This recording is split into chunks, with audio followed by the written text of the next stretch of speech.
last month and as well yesterday is the issue of the stabilization fund and contributions that were being made to the widow and orphans fund.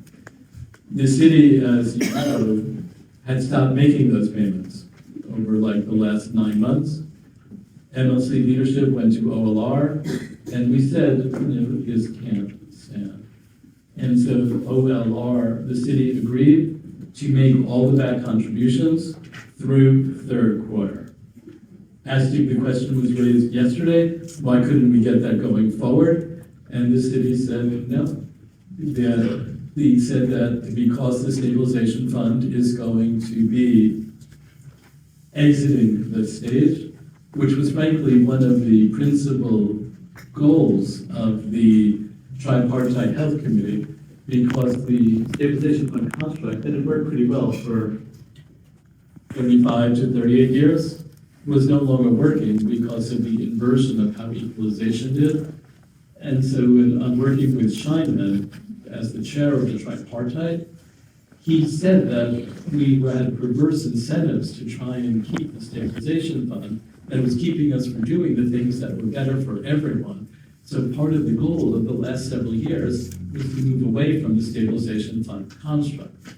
Spoke with Dan Pollock over the weekend, and this was not perfect, Henry, but Gloria, but this was the best we could do, is that if this agreement produces the savings roughly was that which was estimated, and right now, it looks like it's projected to do more than what was estimated, that the MLC should be coming back to OLR, and we understand we don't know who OLR necessarily will be, but this would be a high priority to get restored if, the savings eventuate. And this, we wanted to do more. This is the best we could do. The city pointed out that this really isn't a PPO issue, but we understand the seriousness of the issue. And our other thinking is, and having spoken with the executive board, is look, pressure was brought to get this accomplished through third quarter this year. There's nothing that's saying that we can't continue to do this to try and get this restored. But that was the best we could do for now. And so Henry, I think that's a summary. In May, as far as I'm concerned, and the PICA program should satisfy all the savings that were on those deals, and that's the argument we're going to make to Marty Scheinman. Alan wants to add. Yes, and if I could just address some of the things Dave said before we turn it over to Joe, is that the MLC has reported to you that when there was a period where we had told the city there were certain things that they wanted in this agreement that we were saying no to, and I think to try and pressure the MLC leadership, the city commenced 2 separate arbitrations. One having to do with PICA, because the stabilization fund wasn't funding what it was supposed to do. The other arbitration had to do with what Henry was just talking about, is that whereas we may disagree with the city about how much money it was supposed to get that it didn't get, within what is the hope for privacy of this room, at the very least, there were hundreds of millions of dollars that the city was supposed to get that didn't. That was their response when we talked about the widows and orphans funds and other things, that we went to them and said, we understand, but look at who you're hurting with the widows and orphans fund. But that is out there.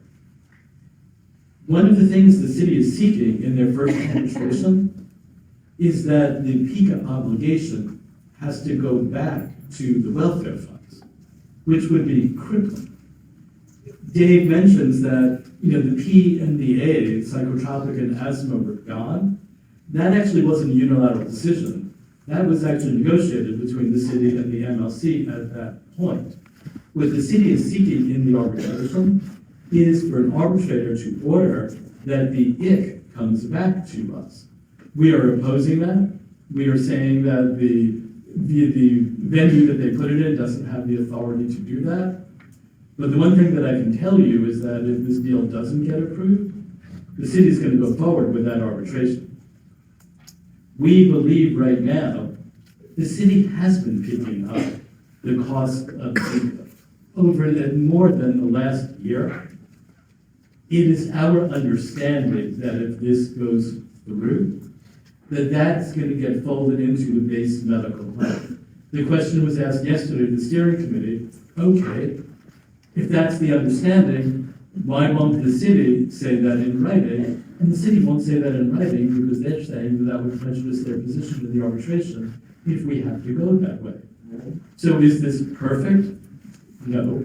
But we believe that with the success of this plan, that this is just going to be taken up and they won't be using chemotherapy drugs as like the sword of Damocles over our head for this.